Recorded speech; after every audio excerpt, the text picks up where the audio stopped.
welcome back. Thank you for joining me once again today. Today I'm doing a short carnivore update. So I started carnivore, the carnivore diet less than 2 weeks ago. Tomorrow will actually be the 2 week mark. So just shy of 2 weeks, but I wanted to share my results with you. A couple caveats. Last week when I went to the dietitian, he didn't have his body composition monitoring scale working. This week it was working, so I can give you some breakdown. But we have to keep in mind that the first week I don't really have composition results, I only have weight. So last week I actually gained roughly about, I think it was 0.7, maybe almost a pound of weight, but we didn't have composition to monitor, kind of what that weight was. So this is my 2 week sort of composition from the time that I started carnivore. So and also another caveat is, remember that for me personally, my journey, I was already eating a very low carb diet. I was already doing intermittent fasting. So I was doing a lot of things that should, improve my situation. So there shouldn't be a dramatic change for me. When I talked to Dylan, my dietitian, he said to me, because I was radically sort of changing my diet, we didn't expect to see much of a loss in the first week. Now, if you come from a standard American diet, if you're eating high carbohydrate, highly refined processed foods, you're going to see a big drop in your first week of carnivore. For me, because all of those things had been already eliminated for a long time, that's why I didn't see huge drops. And actually, I saw a little bit of a gain as my body adapted to the new diet. So last week I gained almost a pound, but again, we don't know body composition. So in the 2 weeks that I've done carnivore, I've lost 0.8 pounds, almost a pound of weight. So what that means is, if I gained almost a pound last week, that means I really almost dropped 2 pounds this week. But now we have composition to kind of look at. So in the last 2 weeks, I lost 0.2% body fat, which is not a small number. It sounds ridiculously small, but losing 0.1% of body fat is actually quite hard. So 0.2% is a pretty impressive drop from already a low carb diet into carnivore. And that translates into about 0.1 pounds of fat. So not much in the way of body fat, but I suspect that I probably gained a little body fat last week, that it probably wasn't mostly water weight. It probably was a little bit of fat and a little bit of muscle maybe. But overall in the last 2 weeks, about a 0.1 pounds or 1/10 of a pound of fat. And that, of course, will be the goal going forward, is looking at the fat percentage and the amount of fat loss. I did gain 0.2% body water and 1.1 pounds. So that means I'm retaining about 1.1 pound of water from 2 weeks prior. Now, this is not unusual on a carnivore diet, although in the very beginning you do tend to diurese, you do tend to get rid of water and electrolytes, which is why we recommend supplementing in the early stages of carnivore. But especially for me, because I probably didn't diurese a lot because I was already doing low carbs, retaining a little bit of water makes sense, because a carnivore diet does typically carry a higher sodium level, and where sodium goes, so does water. So it's probably not necessary for me to add as much salt as I've been adding. So I might dial that back just a little bit, but it is a higher sodium type of diet, so no harm, no foul in that I was retaining a little bit of water. And the really great thing is, having lost really almost 2 pounds in the last 2 weeks, I actually gained some muscle. So I gained 0.2 pounds of muscle. And here's what's impressive about that. Usually when your weight goes down, your muscle goes down as well. So some of it comes from fat loss, but some of it also comes from muscle. There's always a compensatory muscle loss when you're losing weight. So in this case, I lost almost 2 pounds, and yet I actually gained 0.2 in muscle. So that's actually saying that the amount of protein and the body composition through a carnivore diet is actually starting to make some difference. It's starting to get me leaner, but also a little bit more muscular as I continue to lift weights. Now, for complete clarity and transparency, I did start to lift weights probably about, I think it was about 2 months ago, about the time I started semaglutide. So I was on a GLP-1. I've now since been off the GLP-1. I got off the GLP-1 as I started carnivore. So I've been off the GLP-1 for 2 weeks now. That effect is long gone. But in order to prevent my muscle or bone from being destroyed by the GLP-1, I started lifting weights. So for those of you that are taking these Ozempic-like drugs, GLP-1 agonists, the things like Mounjaro and Ozempic and tirzepatide, semaglutide, there's bunches of names for them.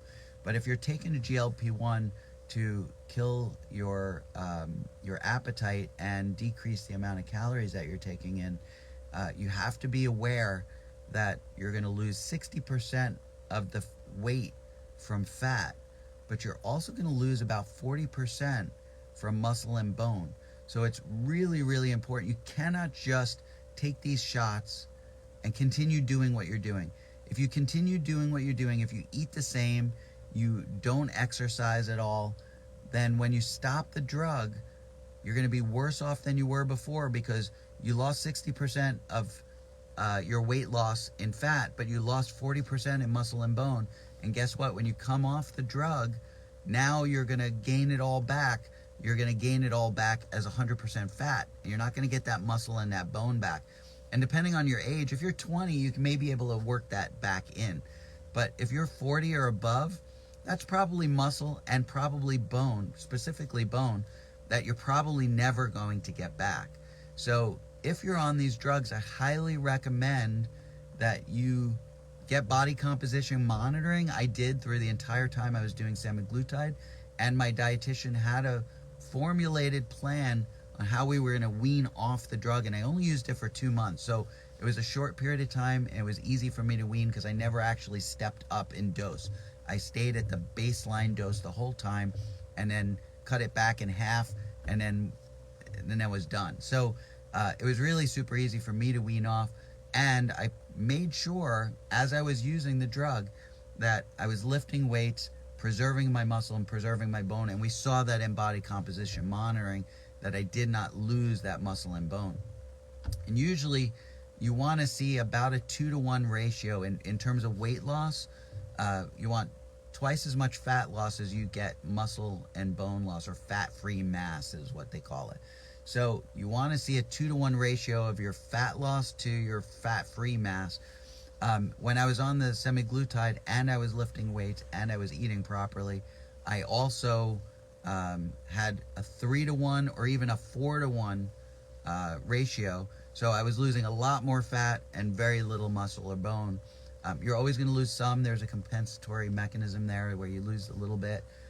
Think about it this way too, is that if you're losing weight, the amount of weight that your muscles and your bone have to support is less.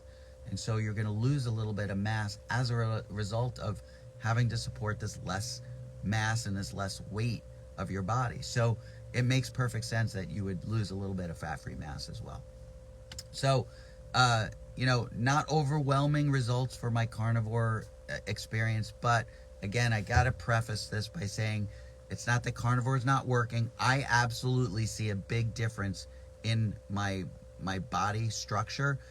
I'm much leaner than I was before.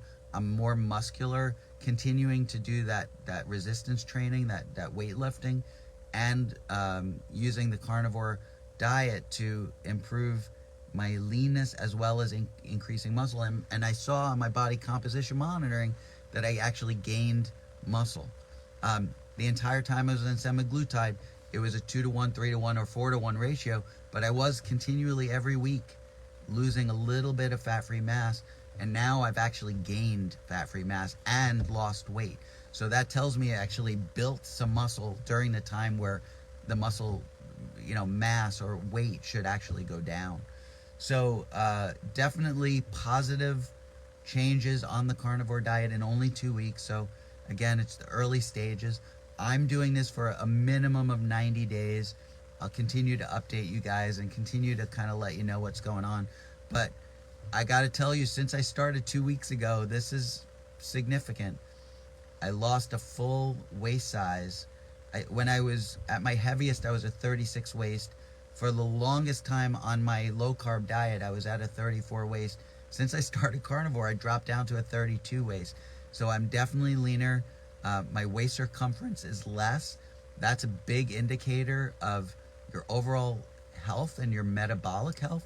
I can tend to carry all my weight in my gut, and that my waist size went down means I'm losing visceral fat, and that's the key.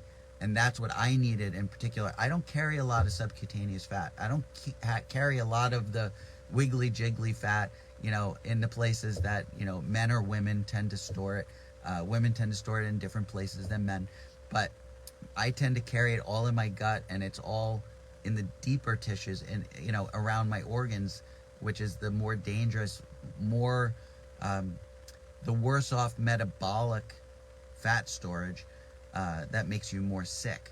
So definitely seeing a big difference in my waist size, and my visceral fat should continue to go down. Less, fatty liver, less all of these positive changes, even though the overall weight numbers are not tremendous. Now, you also have to keep in mind, I was not obese when I started this. I'm actually in a healthy range for my age, for my height, for my sex. So my BMI is only 25.6. So not even, I don't even think that's considered, where am I? I don't even think that's considered in the obese range. It might be slightly into the obese range, but I'll continue to lose, so that's fine. I'm not looking for tremendous weight loss. I'm looking for body composition changes, increasing muscle mass, getting leaner, getting rid of the visceral fat. That's a big important component to me. Beth, thank you for jumping on live. I appreciate it. And so we'll continue to monitor the changes. I'll continue to report them. Now, the last thing I want to leave you with is, if you are starting off pretty significantly obese, pretty significantly overweight, if you think you have 30, 40, 50 pounds to lose, you're going to see a much, much more dramatic weight loss than I did. Again, I was already pretty lean. I was already doing pretty well. Hey, Uncle Marty, nice to see you. Glad you were able to jump on live. Glad you're getting to see what I'm talking about here. Lost some pretty good amount of weight, feeling good, much, much healthier. And so I'll continue to update you guys. I appreciate the time. I appreciate you watching along. Continue to, check social and monitor the Obesity Project. That's what I'm talking about, is how to lose weight, how to lower your insulin, how to get rid of that insulin resistance, how to get more metabolically healthy, and how to get rid of those chronic metabolic disorders that come with insulin resistance. So thank you so much for watching. I appreciate you, and I'll see you in the next video. Take care.